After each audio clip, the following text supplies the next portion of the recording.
directamente acusando a China. Ezequiel Vistoletti, doctor en Ciencia Política, profesor de Relaciones Internacionales en Alemania. Muy buenas tardes y muchas gracias por estar en el informativo de Negocios Televisión.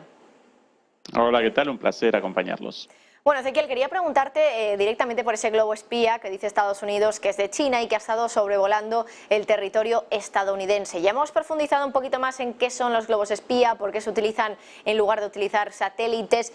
Y claro, entiendo que es difícil saber los motivos reales de por qué China podía haber lanzado un globo espía sobre Estados Unidos, pero teniendo en cuenta tu experiencia en este mundo geopolítico, ¿cuál puede ser el motivo? A ver si podemos aproximarnos un poquito más, el motivo que pudiera tener China en el caso de que haya sido China, porque no tengo muy claro que se haya probado que haya sido China. Lo que sí que sé es que Estados Unidos ha dicho que son los chinos, pero no sé si realmente hay pruebas o evidencias para saber si es China. Y en ese caso, si eso es cierto, ¿por qué China puede haber lanzado este globo espía? ¿Es algo habitual o es algo que quedó un poco en la Guerra Fría entre Estados Unidos y Rusia? Primero, efectivamente, deberíamos determinar si ese globo realmente fue despachado por los chinos o no. Pero en segundo lugar, en respuesta a tu pregunta, todos los países del mundo y en particular las grandes potencias realizan tareas de espionaje cotidianamente sobre sus contrincantes. Y el primero de ellos, Estados Unidos. Recordemos las revelaciones de Snowden respecto al NSA, la cantidad de dinero invertido tanto en el NSA como en la CIA por Estados Unidos, muy por encima de la cantidad de dinero invertida en inteligencia y en espionaje en Europa y en China.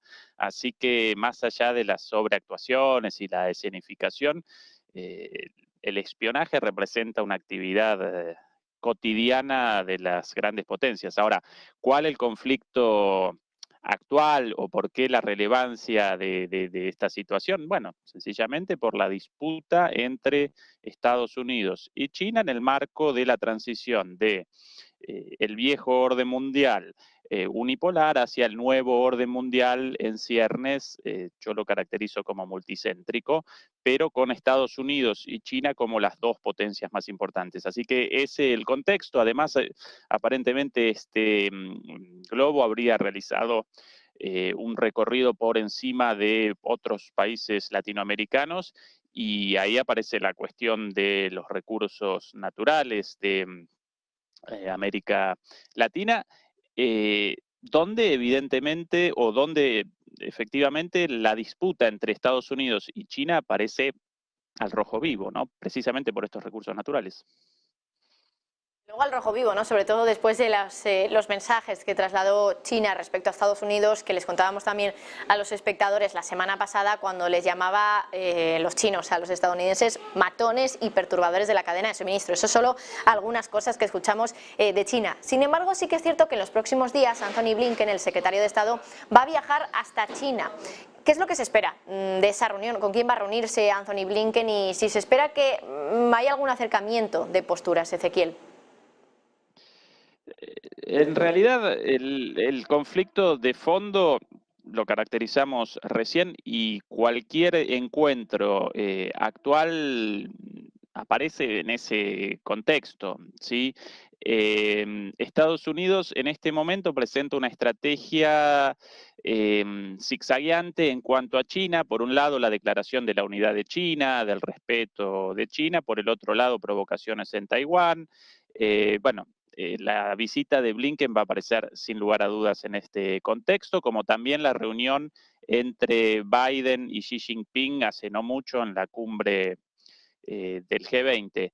Esa es la situación actual. Interesante en todo esto que el denostado Donald Trump, quien en su momento comenzó oficialmente la política estadounidense de enfrentamiento con China, redireccionando la política exterior estadounidense de aquel entonces, enfocada en lo que ellos llamaban la lucha contra el terrorismo islámico e incluso la disputa con Rusia. Bueno, Trump la redireccionó, reacomodó las prioridades y al principio parecía como un loco, pero hoy día Biden está acompañando esta estrategia de establecer a China como el principal contrincante de Estados Unidos, lo cual genera sentido porque efectivamente China representa el principal enemigo, contrincante de Estados Unidos, mucho más que Rusia y naturalmente mucho más que Europa. De ahí que, recordarán seguramente ustedes también,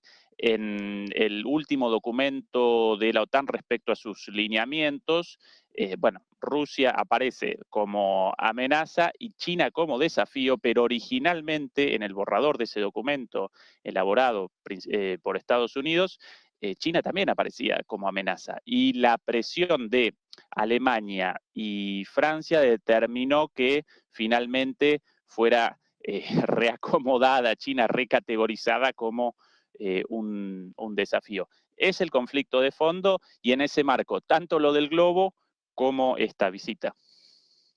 Bueno, luego también hemos escuchado hoy a Sergei Lavrov, que por cierto llevamos escuchándolo toda la semana, dando entrevistas, hablando también, bueno, en reuniones ministeriales directamente en Rusia. Hoy, por ejemplo, acusaba a Occidente de tener instintos colonialistas, pero de todas formas la retórica está cada vez, bueno, pues más tensa, ¿no?, entre Estados Unidos y Rusia, sobre todo por la parte rusa. La cuestión es cómo se está desarrollando el conflicto, que estamos viendo cómo Reino Unido, por ejemplo, hoy no ha descartado el envío de cazas a Ucrania. Ya estamos viendo cómo los tanques están, bueno, ya el proceso para mandarlos ya está puesto en marcha. Al final estamos hablando de artillería pesada que no se había mandado a Ucrania hasta ahora. ¿Cómo ves un poco la situación actual del conflicto cuando ya queda muy poquito tiempo para que se cumpla un año? ¿Podríamos estar hablando de un conflicto, de una guerra que podría directamente involucrar a Occidente de forma directa en algún momento, o siempre va a ser algo más sutil, como lo que estamos viendo ahora, como bueno, algo que se queda realmente en la retórica, en los mensajes? Unos y otros dicen que ya están en guerra el uno con el otro, pero no lo estamos viendo por lo menos en el campo de batalla, ¿no? Sí, a un año del conflicto aparecemos en una situación bastante particular y contradictoria. ¿Por qué? Porque por un lado presenciamos el envío de tanques y un paso más en esta escalada con efectivamente el riesgo de un enfrentamiento directo y eventualmente la utilización de armamento nuclear táctico, pero por el otro lado, desde hace algunos meses presenciamos una situación novedosa en cuanto al pasado respecto a que la guerra para Estados Unidos ya no representa un buen negocio como al principio. ¿Sí? ¿Por qué? Porque los objetivos de Estados Unidos aparecen cumplidos. Yo presenté esto en detalle en mi canal, Demoliendo mitos de la política, pero hace poquito, lo presenté en noviembre, bueno, la Rand Corporation presentó hace poquito un informe confirmando todo esto. Los objetivos de Estados Unidos aparecen cumplidos en cuanto al conflicto en Ucrania, porque generó daño en Rusia, lo cual representaba el primer objetivo, generó la interrupción o la suspensión, la eliminación de la relación entre Europa y Rusia, la cual para Europa representaba un excelente negocio como proveedor de materias primas fabricadas con el gas barato proveniente de Rusia, generó una subordinación, la guerra, impulsada en su momento por Estados Unidos, generó una subordinación total y en la cabeza de los estrategas más lúcidos, sí, efectivamente, de ahí el documento de la Rand Corporation confirmando este análisis, pero a la vez todavía aparecen sectores dentro de la política exterior de Estados Unidos interesados en la continuidad de la guerra, en particular el sector armamentista, y por eso estas contradicciones. Por un lado, el fin de los objetivos ya cumplidos y el desinterés en la continuidad de una guerra, la cual además podría aparecer en paralelo con un conflicto con China, lo cual generaría un problema enorme para Estados Unidos, en tanto no puede participar en dos conflictos, en uno directamente, el de China, y en otro indirectamente, porque en el caso de una guerra en Taiwán debería participar directamente. Y bueno, por el otro lado, la insistencia en el envío de armas, de tanques en particular, aunque recordemos que el machacar de Estados Unidos y de sus medios de comunicación para el envío de tanques en realidad parecía enfocado hacia Europa, no hacia Estados Unidos, sino el énfasis aparecía en los tanques alemanes y en la aprobación de Alemania.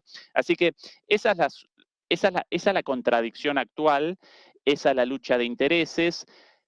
Si Estados Unidos acompaña la lógica, la materialidad de sus intereses nacionales, debería comenzar un proceso de desescalada, pero las guerras presentan muchas veces sus dinámicas particulares e intereses particulares, como el del sector armamentista.